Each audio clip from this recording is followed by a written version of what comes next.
Tapi sepertinya sekalipun rutin memancarkan meta, masih tetap itu menggunakan katakanlah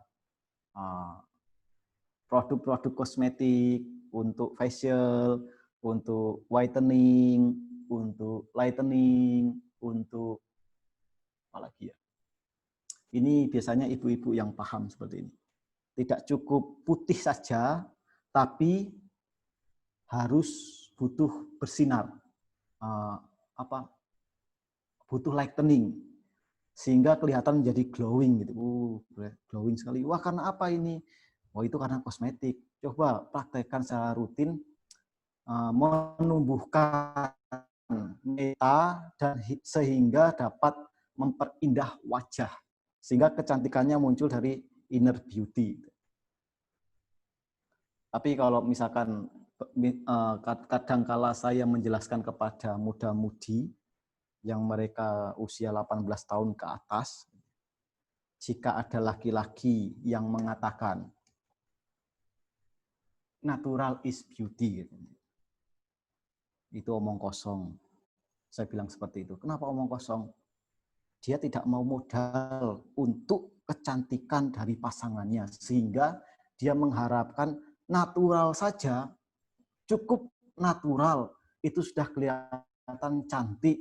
Tapi kamu jatuh cintanya kepada perempuan tersebut tidak natural, butuh perawatan, butuh facial, butuh perlengkapan kosmetik. Jadi kalau misalkan laki-laki yang berbicara natural is beauty, jangan dipercaya, jangan dipercaya. Karena sepertinya biaya perawatannya itu mungkin dianggap mahal, sehingga mengatakan, oh, moto laki-laki natural is beauty. Di balik natural is beauty itu adalah biaya perawatan yang mahal. Kemudian yang 10-11 ini saya pikir sudah cukup jelas, dan ini lanjutan dari Metta Sutta di Anguttara Nikaya kelompok 11. Anda bisa nanti setelah ini googling sendiri. Saat ini sangat mudah sekali untuk search, untuk mencari, untuk googling tentang sutta-sutta. Jadi kalau misalnya, oh, Bante menemukan ini gampang, tinggal ketik saja Metta Sutta, ketemu. Tergantung dari kemauan atau daya eksplor seseorang. Nah, kemudian tadi dikatakan meta adalah kondisi batin yang indah, masuk dalam ranah adosa. Bagaimana meta merupakan adosa? Adosa bertolak belakang dengan kemarahan, kebencian, dosa. Dan ia dapat mengatasi dosa. Ini bukan semata-mata ketiadaan kebencian atau keengganan saja, tetapi juga memiliki kebajikan yang positif. Dosa atau kebencian memiliki sifat kekasaran dan kekejaman, dan kelembutan dan sifat maaf ada sifat utama, sedangkan adosa ibarat teman baik yang bersahabat, teman akali. Adosa bermanifestasi sebagai toleransi ganti dalam memberikan kemarahan, dan hasilnya adalah sifat maaf. Suatu sifat yang begitu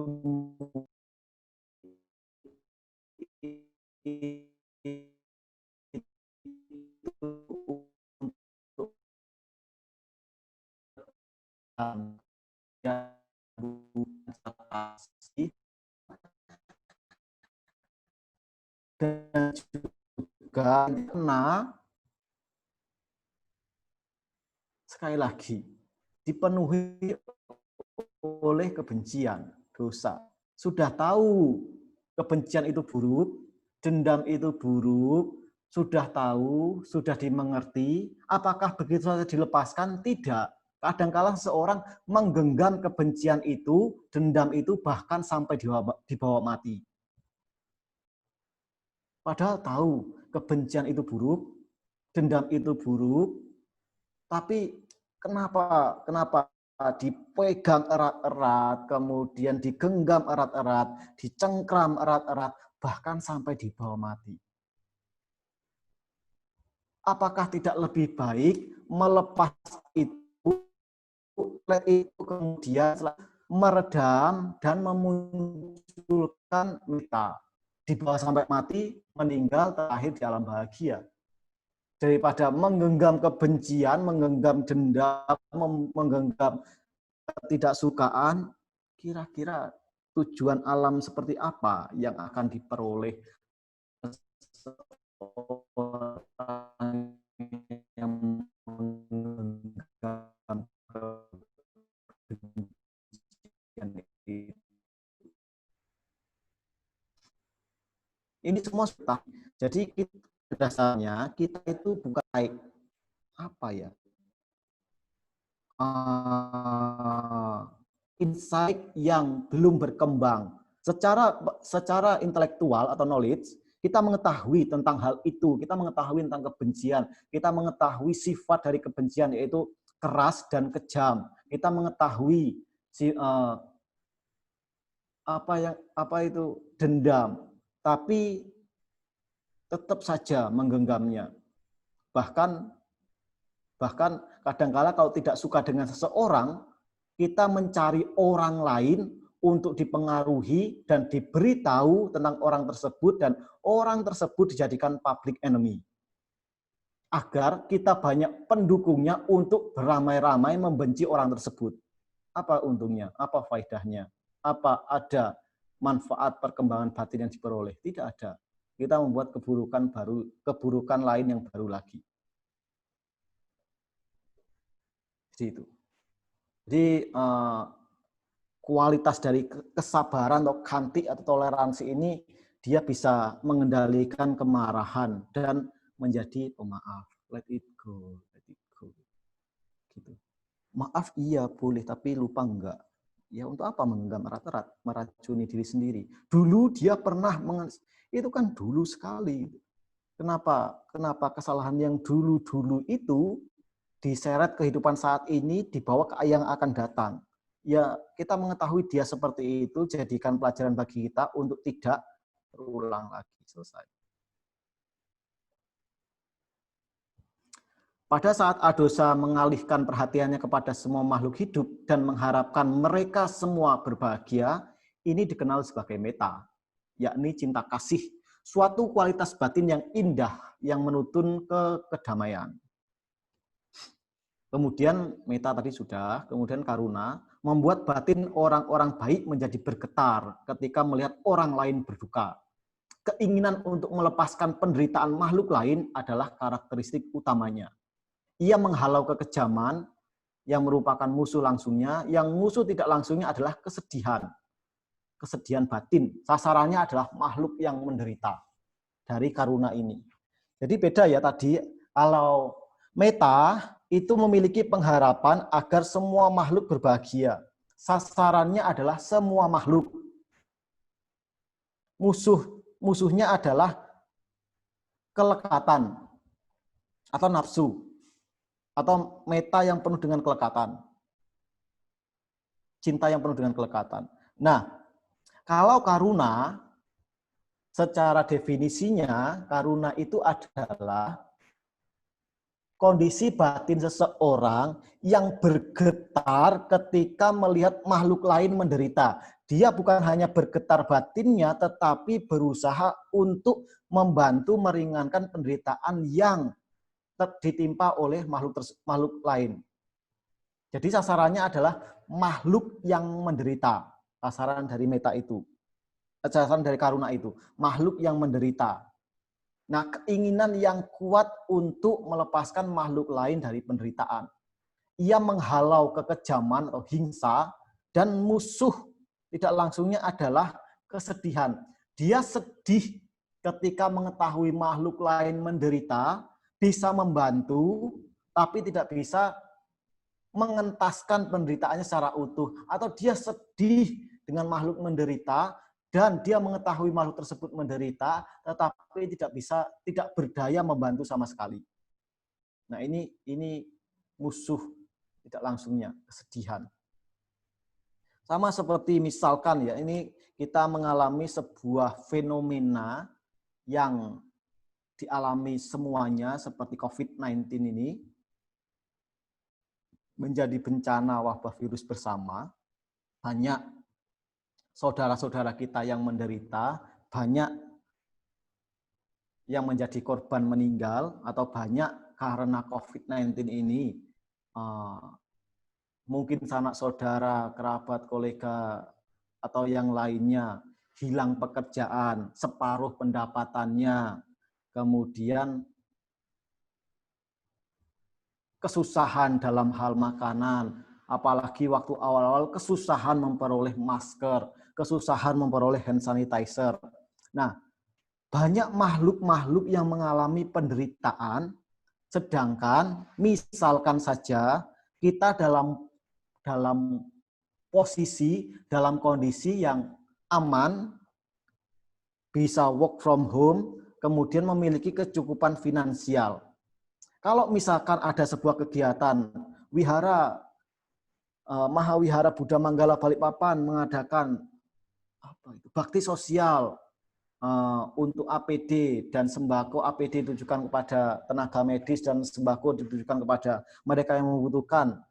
Ketika mengetahui hal itu, atau salah satu hal yang dimiliki oleh Bodhisatta ini adalah dia tidak akan pernah melewatkan satu kesempatan untuk melakukan perbuatan baik. Atau dalam satu kisah di Buddha Dipangkara ketika melihat penduduk membersihkan jalan, apa yang Anda lakukan? Saya akan meratakan, merapikan, dan membersihkan jalan ini agar dapat dilalui oleh Buddha Dipangkara. Kalau begitu, berikan saya kesempatan juga untuk melakukan perbuatan baik. Nah, kalau misalkan sudah ada perbuatan baik di depan mata, kita memiliki kemampuan, tinggal menumbuhkan kemauan.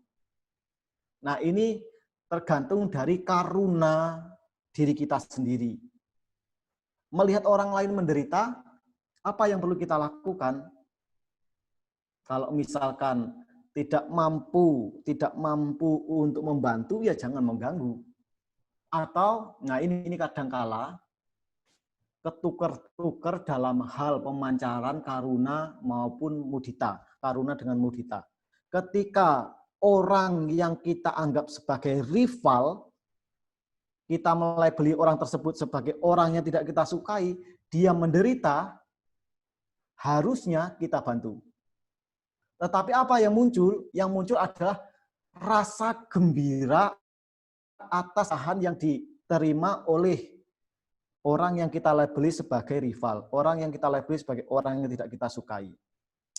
Kapok on, karmamu sekarang berbuah, rasa no. Dulu pernah. Nah, padahal dia mengalami penderitaan karena terlabeli sebagai orang yang tidak kita sukai, rival kita dan lainnya itu, harusnya itu adalah kesempatan untuk menumbuhkan karuna dan membantu sebisa kita. Entah sekalipun nanti diterima atau tidak terima itu perkara lain, tapi ada niatan baik untuk membantu daripada menumbuhkan sebuah sifat yang buruk berbahagia atas penderitaan orang lain. Jadi kasih sayangnya itu mandek ketika dihadapkan pada orang yang ditimpa penderitaan, tetapi orang tersebut adalah orang yang kita labeli sebagai yang tidak kita sukai. Gitu. Nah, tapi jangan sampai terjebak pada wah, saya tidak bisa membantu, kemudian bagaimana dia nantinya, bagaimana ini itu, sehingga terjebak dalam kesedihan yang mendalam. Kemudian yang berikutnya adalah mudita, tidak semata-mata hanya bersimpati, tetapi juga menghargai kebahagiaan. Ini yang ketiga. Karakteristik utamanya yaitu bahagia atas keberhasilan, kebahagiaan orang lain. Musuh langsungnya yaitu iri hati.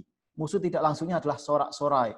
Ia menghalau ketidaksukaan arati, sasarannya adalah makhluk yang memperoleh kebahagiaan. Jadi sudah mendapatkan 3 poin, meta sudah saya jelaskan, karuna sudah saya jelaskan. Mudita, makhluk yang menjadi sasaran adalah yang memperoleh kebahagiaan, keberhasilan, prestasi, kesuksesan. karakteristik utamanya adalah ikut berbahagia atas capaian yang diperoleh orang tersebut, makhluk lain.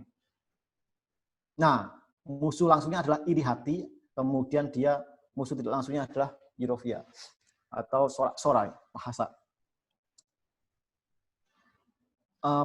Praktek dari mudita ini akan sulit dilakukan jika lagi-lagi orang yang kita anggap sebagai rival memperoleh kebahagiaan, memperoleh kesuksesan, memperoleh prestasi.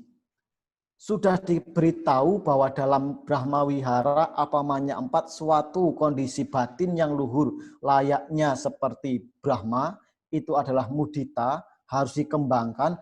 Karena orang yang kita anggap rival, kita anggap saingan, kita labeli sebagai orang yang tidak kita sukai, memperoleh keberhasilan, muditanya menjadi mati. Dia tidak berbahagia atas capaian orang tersebut. Kenapa? Kok dia ya yang memperoleh keberhasilan? Loh, kok dia bisa sukses ya? Gimana caranya? Jangan-jangan selalu penuh pikiran yang didorong oleh iri hati.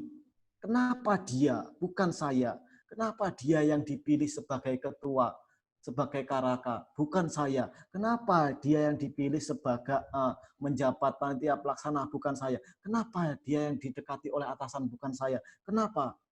Jadi dia mengcompare tetapi didorong oleh rasa iri hati. Kalau misalkan rival tersebut bisa dijadikan faktor pemicu semangat, ya dia saat ini memperoleh keberhasilan. Saya pun juga bisa seperti yang dia capai. Saat ini saya ikut berbahagia dan saya akan bisa mencapai apa yang dia peroleh. Jadi tidak ada iri hati. Sudah tahu, sama sebenarnya, sudah tahu iri hati itu tidak baik, membuat mengkerut batin, tidak mengembangkan batin, tetapi karena ada orang lain memperoleh kesuksesan dan orang tersebut orang yang tidak kita sukai, batin kita dikuasai oleh iri hati. Nah, atau ada satu kejadian seperti ini. Misalkan ada teman, ada sahabat kita, ya mungkin karena saking dekatnya, karena mungkin sudah tahu karakteristik kita dan lain sebagainya. Ketika teman kita terpleset, kesandung, jatuh, biasanya apa reaksi yang kita berikan? Tertawa. Wah, rasain tuh. Wih, di mana matanya? Sudah tahu itu batu. Hati-hati, awas jatuh, sudah tahu jatuh. Hati-hati, awas dengkulnya lecet. Kadangkala malah menjadi objek kebahagiaan. Nah, mengetahui teman kita jatuh, dia menderita, lebih-lebih di hadapan umum, kita sebagai teman apa? Menumbuhkan karuna. Membantu dia, bukan malah menumbuhkan mudita, senang atas kesusahan orang lain, senang melihat orang lain susah gitu. Kalau bahasanya Bhante Dhamma Subbo. Tapi susah melihat orang lain senang. Jadi begitu. Tempatkanlah porsi masing-masing karuna mudita itu di tempat yang pas, tempat yang sesuai.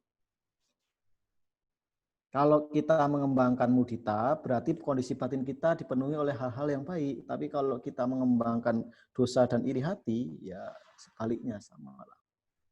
Sudah tahu ini iri hati tidak baik, karakteristiknya membuat mengkerut, dan dia bisa meredam tumbuhnya mudita, tetapi kenapa kita menurutinya?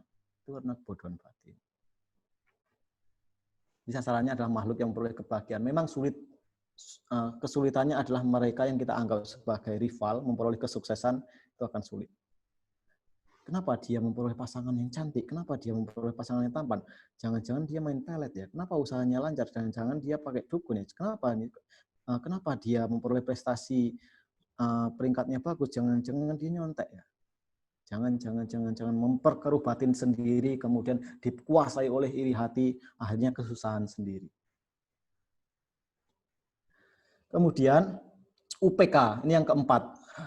Ini yang keempat, slide ke-15, jadi masih ada 7 slide lagi. Ya, 7 slide lagi.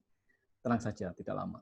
UPK memandang makhluk hidup secara tidak memihak, yakni bukan dengan kelekatan maupun keengganan.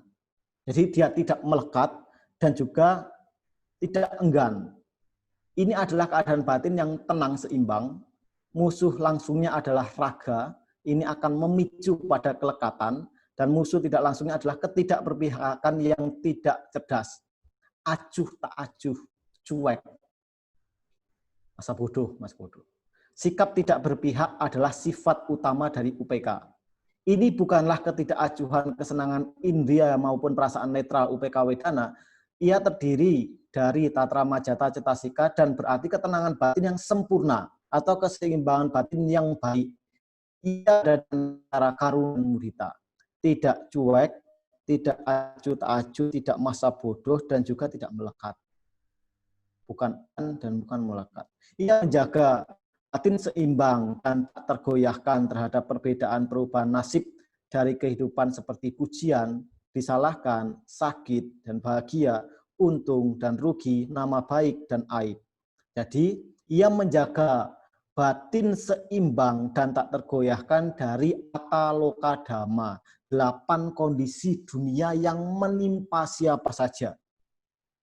Pujian, penderitaan, kebahagiaan, laba, alaba, untung, rugi, kemudian nama baik, terkenal, atau dicela.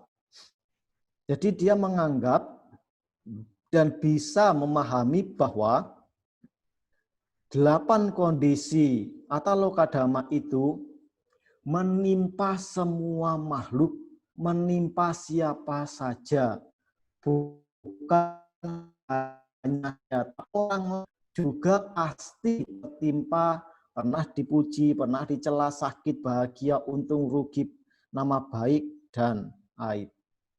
Sehingga tidak akan ada dari kita untuk lomba telling story tentang bahwa sayalah makhluk yang paling menderita, sayalah makhluk yang paling mengalami kerugian atau kerugiannya yang paling besar. Saya ini memperoleh aib yang begitu besar, saya ini mengalami kesakitan penderitaan yang paling dalam. Sehingga tidak ada telling story, lomba menceritakan penderitaan, kerugian-kerugian yang dialaminya. Maksudnya apa? Ketika satu kondisi tidak menyenangkan itu muncul menimpa diri kita, ya anggap itu sebagai sebuah kewajaran dan makhluk lain juga mengalami kok. Seperti contoh yang dialami oleh Kisah Gotami. Dia merasa sangat kehilangan putra tunggalnya dan tidak bisa menerima kenyataan bahwa anaknya telah meninggal dunia. Dia baru tersadarkan bahwa bukan hanya dirinya sendiri yang ditimpa kematian anggota sanak saudaranya, tetapi orang lain pun juga telah ditimpa kematian, sedang ditimpa kematian, dan akan menjadi objek dari kematian. Sehingga dari hal itu Kisah Gotami tersadarkan bahwa kematian adalah hal yang lumrah dan terjadi. Karena rasa sayang, karena kehilangan dan tidak bisa berinteraksi lagi, itulah yang membuat menderita.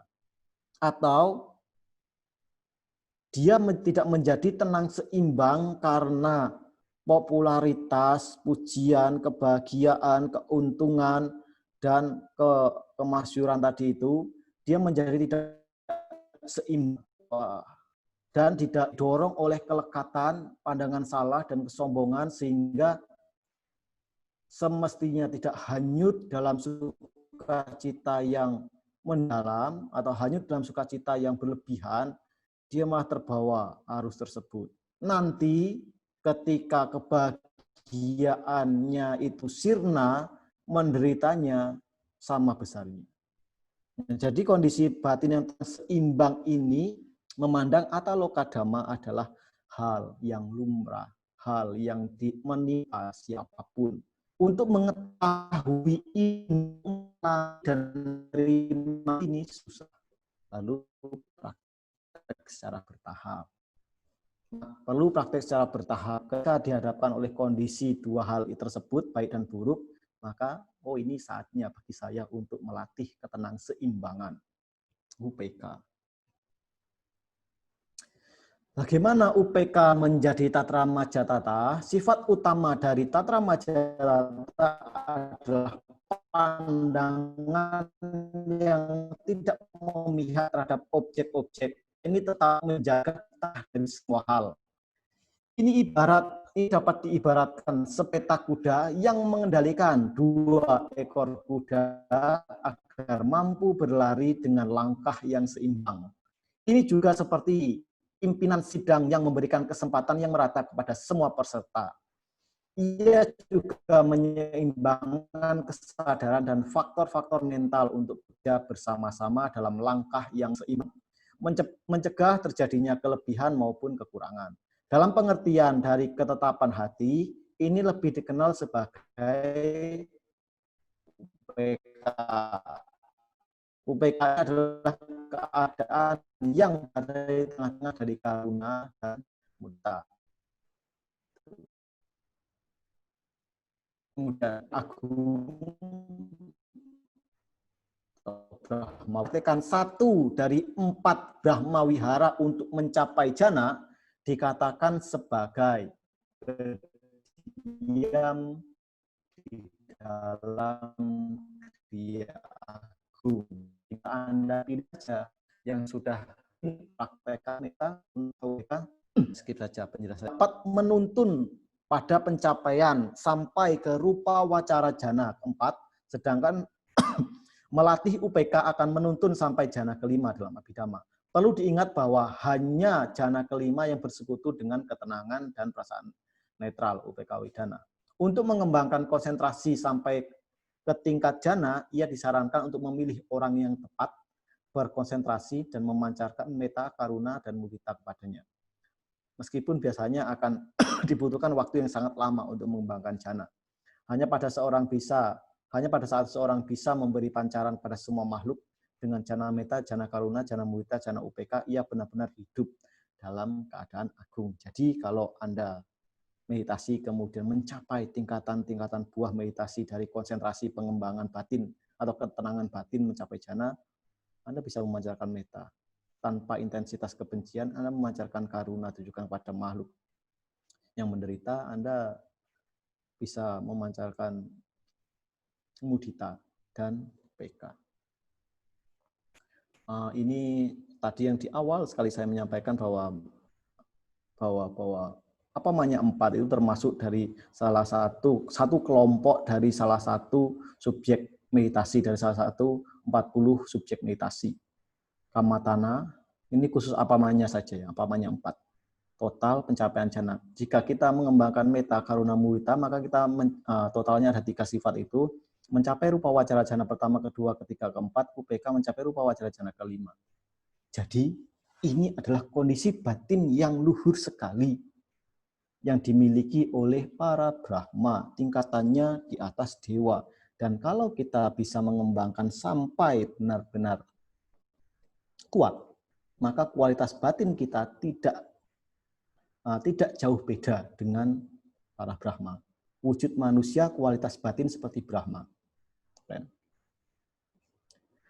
Menghubungkan meditasi dan carita, temperamen, dosa carita, watak kebencian, sifat temperamen seseorang yang gampang sekali marah meskipun hanya oleh masalah yang sepele. Sifat watak kebencian seseorang seharusnya dapat dikikis dengan mempraktekkan 4 Brahma Wihara. Ini salah satunya. Kamatana ini adalah murni, hening, dan dapat membahagiakan orang yang melatihnya. Ini khusus untuk Brahma Wihara. Dia murni, hening, menenangkan, dapat membahagiakan orang yang melatihnya. Nah, ini bumi atau alam kehidupan. Ada 16 alam bermaterial halus atau rupa bumi. Jika mengembangkan salah satu dari empat itu, ya, ada 16 alam yang tadi itu memanfaatkan meta terlahir di alam yang bahagia. Ada 3 alam jana pertama, 3 alam jana kedua, 3 alam jana ketiga, 7 alam